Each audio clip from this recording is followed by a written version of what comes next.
tal, amigas y amigos? Estamos aquí una vez más en el Estado del Estado, donde pretendemos llevar los temas de la agenda pública a un lenguaje digerible y fresco. Como siempre, me acompañan Jonathan Bretón. Hola, ¿qué tal? Y Mateo Cisneros. Hola, ¿qué tal? Mi nombre es Oscar Gómez y el día de hoy traemos un tema por demás interesante que tiene que ver con, pues desgraciadamente, con algo que nos aqueja un poquito, muchito a la sociedad mexicana, ¿no? Con el crimen organizado.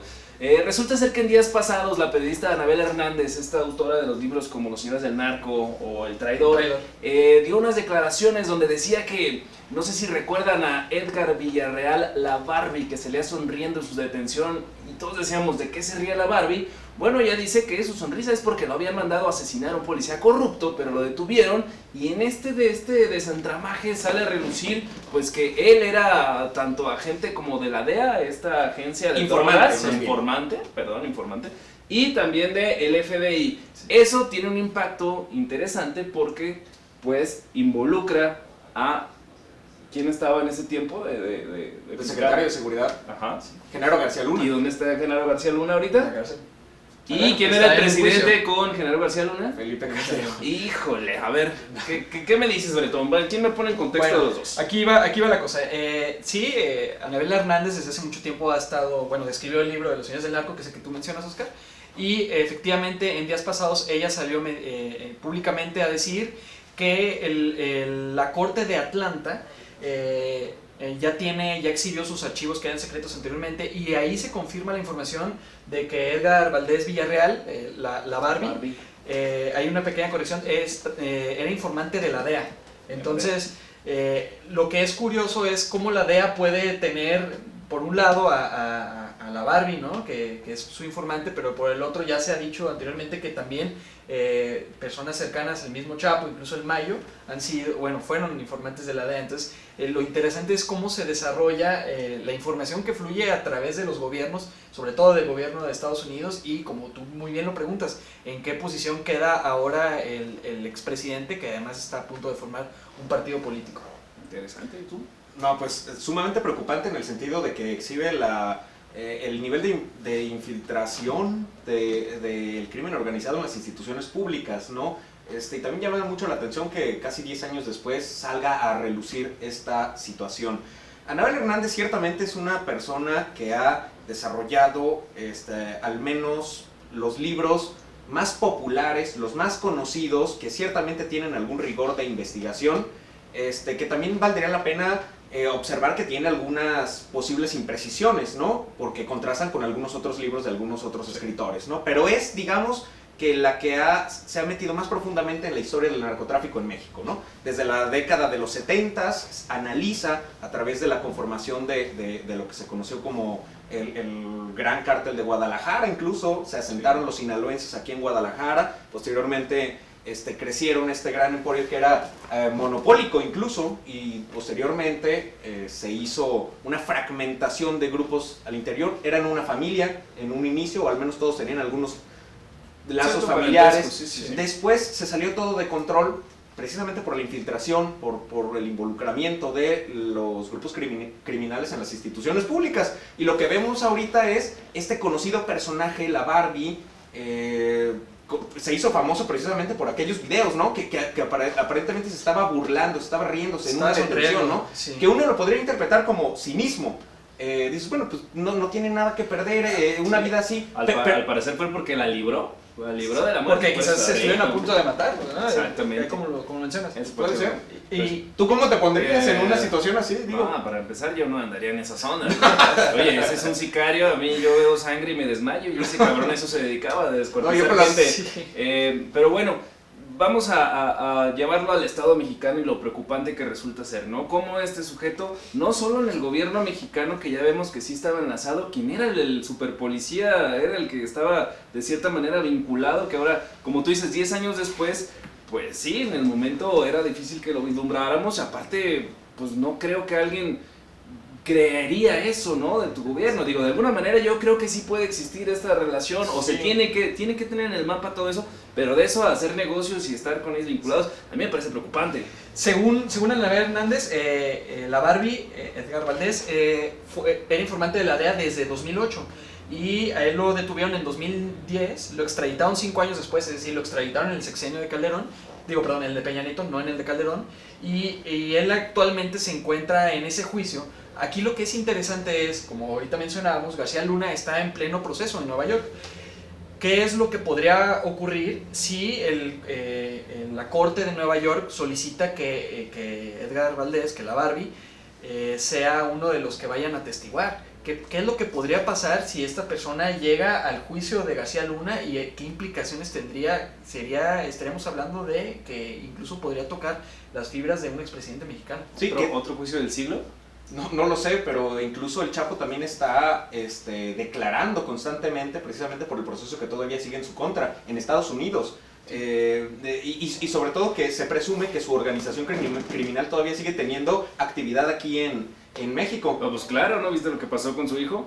Sí, lo liberaron. Que lo escribe también no, ella, ¿viste ¿no? que el presidente saludó a la mamá? Bueno, sí. Digo, no es nuevo, hay que recordar también otro libro muy célebre sobre el narco, El Cártel de los Sapos, que está enfocado en Colombia, ¿no? En cómo, por qué eran sapos, porque se brincaban a ser informantes y de esa forma se iban desarticulando los grupos criminales, que después parece que lleva otro tipo de intereses, ¿no? Tanto económicos. Pero ¿en qué posición queda el gobierno mexicano, ¿no? Cuando a los delincuentes por los que estás buscando resultan ser informantes, porque además ni siquiera se agarran un informante de un solo bando y ya, sino que ya empiezan a agarrar de otro bando para tener la película completa. No, por supuesto, y luego no olvidemos que la DEA está históricamente confrontada con la CIA.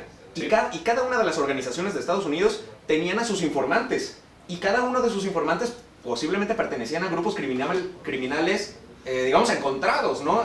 Internamente aquí en México. Entonces lo que estamos viendo, yo como lo resumiría, como preocupante, como que México es el terreno de batalla de intereses más allá. Sí. ¿Qué tal el Rápido y Furioso, se acuerdan? Sí. Justamente tomó relevancia. ¿Qué es eso? Pues es un acuerdo que hay medio... ¿Qué pedo con eso, no? Vale la pena que lo expliques, el Rápido y Furioso. Fue ¿cómo te diré? Un operativo rápido que se hizo para transportar armas de Estados Unidos a México, que según eso se les iba a dar seguimiento para ver dónde terminaban, pero hubo un momento donde se perdió la ruta y esas armas cobraron la vida de muchos mexicanos. Y tal vez unos cuantos extranjeros. De hecho, por ahí viene la ruta, ¿no? Yo podría destacar que además hay que contextualizar esto en un tema de política nacional, pero también política dentro de los Estados Unidos.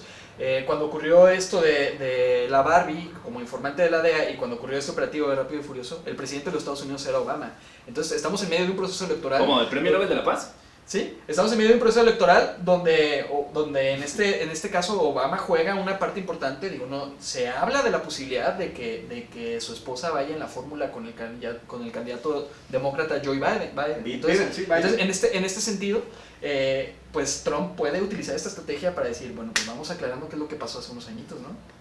Probablemente, de ahí va. Pues ese es también otro de los problemas de todo este occidentalismo de las democracias, de la infiltración del crimen organizado en las instituciones, de cómo los procesos electorales precisamente nada más entorpecen los procesos judiciales, o viceversa, los procesos judiciales se mueven por intereses políticos en Estados Unidos, en el mundo, tristemente. Yo lo que veo es que también Estados Unidos tiene muchísima responsabilidad, si no es que la principal, en todo el relajo que ocurre en América Latina. Digamos, desde Colombia hasta siempre he cuestionado por qué se enfocan en los temas de seguridad y no en los temas de salud pública. ¿Por qué? ¿Quiénes son los que consumen tantas drogas? Son una sociedad que les encanta el perico, hermano. Pero no se enfocan en salud pública, sino en querer controlar las fronteras, y ya es una cuestión como de círculo económico ahí interesante. El consumismo en Estados Unidos es cantidad inmensa, ¿no? Pero también... Obviamente en México les lleva de perder porque sus instituciones son más débiles, se corrompen más fácilmente. Yo no puedo asegurar cómo sea el nivel de corrupción en las instituciones de Estados Unidos. Pero yo creo que sí vale la pena hacer una reflexión de cómo fue esa guerra contra el crimen organizado en la cual todavía estamos involucrados, porque ya al pie frente a las luces, todo parece indicar que no fue más que un conflicto de intereses, que no fue una cosa más que negocio de unos, ¿no? O sea, digo, Anabel Hernández también lo comenta. Ella dice que la Barbie le mandó una carta a Anabel Hernández y ella la publicó en Reforma. Y en esa carta la Barbie le dice quiénes más estaban implicados en esa red de complicidad. ¿Quién es del gobierno de Calderón? El que era su secretario de Gobernación, el que era su secretario de Seguridad, García Luna, y otras personas más que incluso de esa lista que le mandó en aquel lejano 2010 a Anabel Hernández, de esa lista son aproximadamente 4 personas a las cuales ya murieron, pues, ¿no? Entre ellas el secretario de Gobernación. Oye, en el libro precisamente El Traidor, que se supone que es la autobiografía del hijo del Mayo Zambada, Vicente Carrillo. Ajá, él platica, no, de Zambada. De Vicente Zambada. Carrillo era el sobrino, bueno, el hermano de Amado, el sobrino, bueno, que estamos hablando del hijo del Mayo Zambada. Él decía ahí cómo estaba el asunto, ¿no? Cómo en esta guerra decía que se inclinó la balanza solo para el cártel de Sinaloa y que el otro cártel, al ver que les estaban dando puros negativos, decidieron recurrir a la violencia, ¿no? Y que de esa violencia el cártel del Golfo decide sacar a los Zetas, y los Zetas eran su grupo de choque, que precisamente la Barbie era la que los contraponía, y que de pronto los Zetas ya deciden hacerse su propio cártel por ver cómo estaba el business, y actualmente tenemos como que se agarró una taza, se destrozó, y cada quien tiene ahí sus células del cártel. Esa es una de las tragedias de la inseguridad en México, como precisamente, de hecho, ocurre a la inversa de lo que son los efectos económicos, ¿no? Cuando tienes, en una economía normal, digamos, cuando tienes mayores oportunidades de escoger mercados, o mejor dicho, cuando no hay monopolio, cuando existe competencia, pues se supone que se autorregula el mercado, hay mejores precios, etcétera, ¿no? Se supone que ese es, según Adam Smith, un modelo ideal, ¿no? Pero en el tema del narcotráfico, el de la violencia, que tiene el monopolio, cuando existe monopolio de la violencia no existe, Cuando tienes competencia la eliminas, pues no le ganas en el mercado, le ganas a balazos. Y ahí quien sufre es la ciudadanía, ¿no? Sí. Digo, y quiero aclarar que no soy del libremercadismo, pero digamos, nada más por poner modelos de tipos ideales, como diría Max Weber, ¿no? Pero el hecho es que esa es una de las tragedias de México, como la competencia por la venta de estupefacientes, de drogas ilícitas, hace que se haga más cruda la violencia en las calles para la gente, las extorsiones, como lo que mencionas de los Zetas, que son grupos paramilitares. Todo, amigo. Involucran todo. Involucran salud, involucran delincuencia, involucran inestabilidad en los gobiernos, involucran por supuesto, un montón de problemas. Pero finalmente los principales consumidores son los estadounidenses. Y entonces los estadounidenses... El mercado que se pelea. Es el principal mercado que se pelean. Y sobre todo por eso hay tanta violencia en la frontera. Porque las rutas son las que marcan precisamente uno de los factores de poder de los grupos criminales. Esta conversación nos lleva a buscar como dos conclusiones, ¿no? La primera que yo encuentro es que en efecto la guerra contra el crimen organizado nos obliga a pensar cuál es el estatus que tienen las drogas, si se deberían de legalizar o no se deberían de legalizar. Eso por un sentido. Es una discusión muy importante en temas de salud, no solamente en temas de seguridad. Pero yo lo que también veo importante es que durante muchos años la estrategia en México fue muy mala, pues, ¿no? O sea, sí. ¿Qué es lo que se hacía? Se buscaba a los capos, se les mataba, o en algunos casos se negociaba, pero lo que no se estaba haciendo en México es buscar el dinero, ¿no? Entonces, en este sentido, creo que si a los narcos hubieran en ese tiempo, ¿no?, llegado y buscar congelarles sus cuentas bancarias, rastrearles cuáles son las negociaciones, ¿te refieres tú a la unidad de inteligencia financiera? Bueno, es algo que está ocurriendo recientemente, ¿no? Que la unidad de inteligencia financiera es de este nuevo gobierno, la cabeza Santiago Nieto, y lo que está haciendo es congelando las cuentas bancarias a muchos narcotraficantes que están implicados, y está generando muchos casos y también haciendo una crítica al actual gobierno, ¿no? O sea, la unidad de inteligencia financiera está haciendo su parte, pero la fiscalía, antes procuraduría, va muy lento en ese sentido, ¿no? O sea, la procuraduría no logra resolver. Perdón que te interrumpa, pero hay que dejar ese tema de la unidad de inteligencia financiera para otro programa, si les parece, porque suena muy interesante, sobre todo el operativo que se viene, ¿no? El operativo Agave que está congelando el Agave de municipios. Así es. Interesante. Bueno, muchachos, ¿qué conclusiones nos llevamos el día de hoy? ¿Quién empieza? ¿Matthew? Sí, yo quisiera nada más hacer una pequeña reflexión acerca de cómo precisamente hay dos maneras para acabar con este problema. Uno es, y aunque suene trillado, pero atender las causas, ¿no? Que los jóvenes no sean caldo de cultivo, generar una mejor economía para que precisamente no debilitar al crimen organizado a través de una sociedad con un mayor tejido social, etcétera, etcétera, ¿no? Pero también tiene que haber una estrategia, por otra parte, integral, en el sentido de que la fuerza, tienes que recuperar el monopolio de la violencia y el legítimo uso de la violencia pública que te otorga la investidura de ser Estado, ¿no? Y eso yo creo que lo hemos perdido. Yo creo que finalmente existen muchos otros factores, como por ejemplo la intervención de Estados Unidos en este tipo de problemas. Claro. Recordemos que Estados Unidos también financiaba golpes de Estado en la década de los 80s, de los 90s, y México por supuesto que también se veía involucrado. Entonces yo creo que me iría por autonomía y soberanía de México, no nada más atender las órdenes de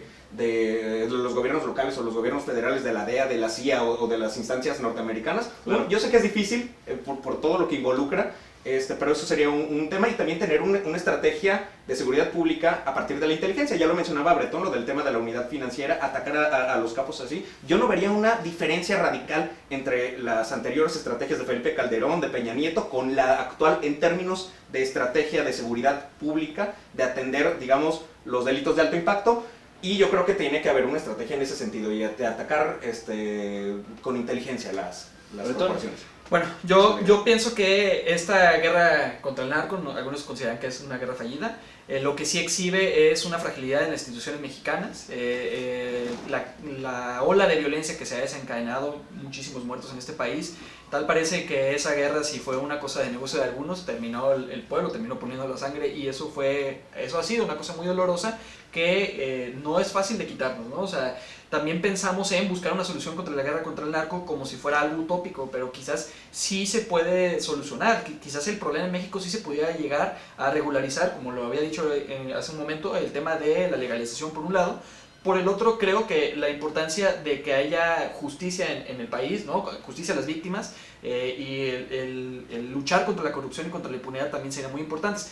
En ese sentido, yo creo que vale mucho la pena tener este caso de lo que está ocurriendo con la Barbie, ¿no? Y sobre todo lo que está ocurriendo con el exsecretario de Seguridad, Genaro García Luna, que está siendo juzgado en Estados Unidos, sí. Para nosotros incluso exigir y decir, bueno, ¿por qué es lo que está haciendo el gobierno mexicano? ¿Por qué nosotros no podemos castigar a los que tiempo atrás se portaron mal, hicieron sus pactos en corto? O sea, eso creo que podríamos nosotros como mexicanos solicitar, claro, ¿no? Sí. Y a partir de ahí construir un modelo democrático que tenga, que brinde mayor seguridad, pero que además el tema del narcotráfico no nos siga aquejando, ¿no? Podemos tomar el caso de Colombia como un caso exitoso, o relativamente exitoso, sí.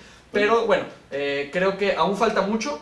Yo sugeriría esperar a ver cómo se desencadena tanto el juicio de García Luna como lo que está ocurriendo con las unidades, ¿no? Excelentes conclusiones. Yo me quedo con esta reflexión. Sí. Apresuradas porque es un tema muy amplio, sí. ¿no? Y involucra un montón de cosas. O sea, nos estamos metiendo en corrupción, delincuencia, bla, bla, bla. Yo creo que deberíamos también de mirar a generar condiciones para el pueblo, para que el pueblo no tenga que fomentar eso, ¿no? Para que el pueblo no se vea obligado a recurrir a estos grupos. O sea, quedan expuestos ante el crimen organizado, ya nomás llega, lo recluta, y son los que a final de cuentas la esfera más baja es la que termina perdiendo, ¿no? Sí. Pero bueno, este tema estuvo muy interesante sobre el narcotráfico. Seguramente vamos a seguir hablando más. Los invitamos a que nos sigan en las redes sociales, que nos sigan tanto en YouTube como en la página de Facebook. Estamos como El Estado del Estado. También tenemos el podcast El Estado en tus oídos. Por aquí van a salir las redes. Agradecemos mucho a Mi TV, a Moy, a Mauri. Muchas gracias. Nos vemos pronto. Gracias, compañeros. Gracias.